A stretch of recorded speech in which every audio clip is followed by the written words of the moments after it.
সন্ধ্যার একটু পরপরই রেডি হয়ে নিলাম, কারণ আজকে একটু মার্কেটে যাব কেনাকাটা করার জন্য।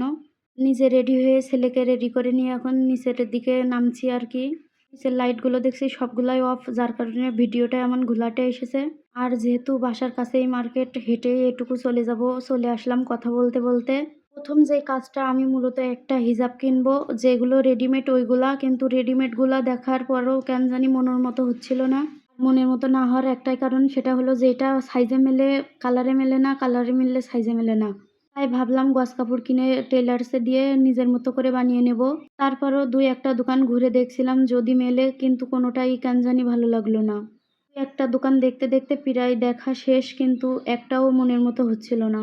আর এইদিকে আমার ছেলে তো বসে আছে, কেমন জানি ওকে খুব অসহায় অসহায় লাগছে, কি জন্য সেটা বলতে পারি না। এইখানে হিজাব দেখা শেষ করে কিছু খাবার কিনছিলাম, আরও অন্য কিছু কেনাকাটা করছিলাম। আর এগুলো মূলত ছোটোবেলায় যেগুলো খাইতাম ওইগুলাই।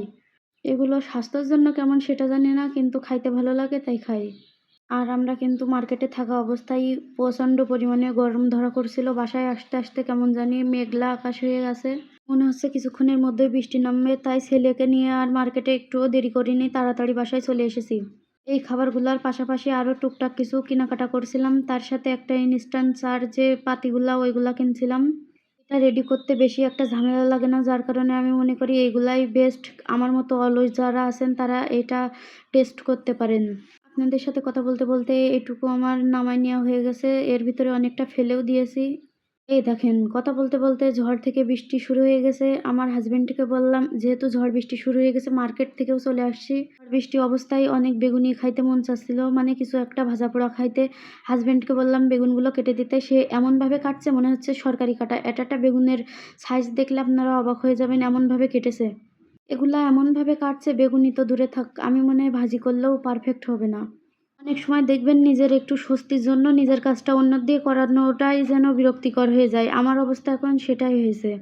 তাও বা কি করার, একে একে সবগুলো আমি ভেজে নিছিলাম, আর তার পাশাপাশি আরেকটু পেঁয়াজও ভাজবো ভাবছিলাম। আর এগুলো ভাজতে ভাজতেই কিন্তু প্রচুর পরিমাণে বৃষ্টি হচ্ছিল, তারপরেও কেন জানি একটুও গরম কমছিল না, অনেক পরিমাণে গরম পড়ছিল আজকে। আর এটা ভাজতে ভাজতে মনে করেন ২-১ ফোঁটা তেল এসে আমার হাতে পড়েছে। এত পরিমাণে যন্ত্রণা লাগছিল, একে তো গরম, তার ভিতরে তেল এসে লাগলে কেমনটা লাগবে বোঝেন। এতে যেহেতু মন চেয়েছে নিজেরই তো তৈরি করা লাগবে, কারণ এই ঝড় বৃষ্টির মধ্যে তো আর বাইরেও যাওয়া যাবে না। এইখানে কিছু বেসন বেঁচে গিয়েছিল, যেটার ভিতরে আমি কিছু পেঁয়াজ কুচি আর কাঁচামরিচ কুচি করে নিয়ে সেটাও ভেজে নিচ্ছিলাম। যখনই আমি বেগুনি ভাজি তখনই কিন্তু, যখন বেসনটা বেঁচে যায় আমি এইরকম করেই ভেজে নিই। এগুলো খেতে অনেক মজা হয়। বিশ্বাস না হয় আপনারা একদিন তৈরি করে খেয়ে দেখতে পারেন। যাই হোক, আজকের ভিডিওটা এই পর্যন্ত। আল্লাহ হাফেজ।